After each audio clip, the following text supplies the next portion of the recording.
Hello दोस्तों। तो आज हम लाए हैं आपके लिए एक नई स्टोरी। माँ की ममता तो अनमोल है। तो चलिए शुरू करते हैं। रात के 2 बज रहे थे। फ़ोन की रिंग बजती है। 26 साल का आनंद नींद से जग पड़ा। खुश होकर फ़ोन को रिसीव करता है। खुश इसलिए होता है क्योंकि उसकी नई नई गर्लफ्रेंड बिना टाइम देखे कभी भी उसको फ़ोन कर देती है। फ़ोन की दूसरी तरफ से आवाज़ आती है, जन्मदिन की मुबारक हो बेटा। आज मेरा बेटा पूरे 26 साल का हो गया है। मैं बहुत खुश हूँ। माँ की आवाज़ सुनते ही आनंद चेहरे के एक्सप्रेशन बदल जाते हैं। वह गुस्से में बोलता है, माँ तुझे समझ नहीं आता क्या? इतनी सी बात के लिए मेरी नींद खराब कर दी। यह बात तो तुझे सुबह भी बोल सकती थी। इतना कहकर वह फ़ोन काट देता। थोड़ी देर बाद फिर से फ़ोन की रिंग बजती है। आनंद फिर से फ़ोन उठाता है और इस बार फ़ोन पर पापा होते हैं। आनंद इस बार आराम से बात करता है। थैंक यू पापा, आपने मुझे बर्थडे विश करने के लिए फ़ोन किया है, वो भी इतनी रात को। पापा कहते हैं, नहीं बेटा, मैंने तुम्हें मुबारकबाद देने के लिए नहीं बल्कि ये बताने के लिए फ़ोन किया है कि तुम्हारी माँ बिल्कुल पागल है। वह इतनी पागल है कि पिछले 1 महीने से तुझे हर दिन तेरा बर्थडे याद दिलाते रहती है। वो इतनी पागल है कि तू हमेशा सैकड़ों किलोमीटर दूर है, फिर भी उसने यह पर खुद अपने हाथों से तेरे लिए केक बनाया है। ऊपर से यह जिद कर बैठी है कि जब तक तुझे विश नहीं कर लेती तब तक ना खुद खाना खाएगी ना मुझे खाने देगी। आनंद सब ध्यान से सुन रहा था और उससे यह महसूस भी हो रहा था कि उसने माँ को फॉर ग्रांटेड ले लिया था। वो बोला, नहीं पापा, माँ बिल्कुल पागल नहीं है। पापा कहते हैं, नहीं बेटा, तू अपनी माँ के पागलपन को नहीं जानता है, मैं जानता हूँ।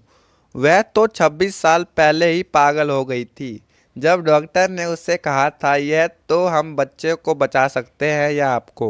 उसने बिना एक सेकंड भी सोचे बच्चे को बचाने का फैसला ले लिया और मुझे भी कसम देकर उस फॉर्म पर साइन करने के लिए मना लिया था जिस पर लिखा था कि उसकी ज़िंदगी इस ऑपरेशन से खतरे में और अगर उसे कुछ होता है तो उसके जिम्मेदार डॉक्टर नहीं होंगे।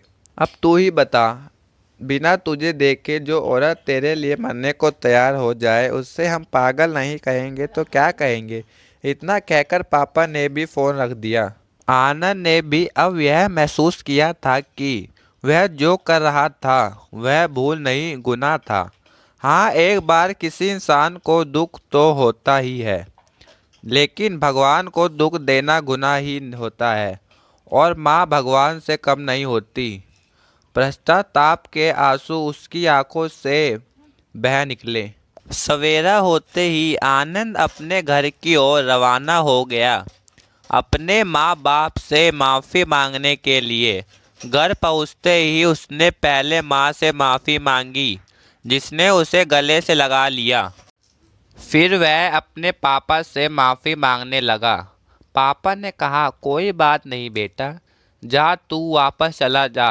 तेरी माँ हमेशा कहती है तू उसे बुढ़ापे पे संभालेगा, लेकिन मैं उससे समझा दूंगा। जैसे आज तक मैं उससे संभालते आया हूँ वैसे ही आगे भी मैं उसको ख्याल रखूँगा। उसे भी यह समझ लेना चाहिए, जो बेटा उसके एक फ़ोन करने से परेशान हो जाए वह उसे उम्र भर क्या संभालेगा।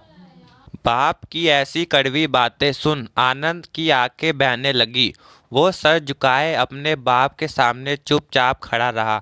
अपने बेटे को परेशान देख माँ आगे आती है और पापा को कहती है, जाने दीजिए, माफ़ कर दीजिए, हमारा ही बेटा है। माँ की ममता का मोल ना कोई लगा पाया था, ना कोई लगा पाएगा। 9 महीने प्रवास की पीड़ा सहन करके हमें नई जिंदगी, नई दुनिया में लाने वाली माँ ही हमारी हर गलती को माफ़ कर सकती है। तो दोस्तों, यह स्टोरी यहीं ख़त्म होती है। अगर आपको यह स्टोरी अच्छी लगी हो तो लाइक करें, चैनल पे नए हो तो सब्सक्राइब करें। हम आपके लिए और स्टोरी ऐसे लाते रहेंगे। Thanks for watching.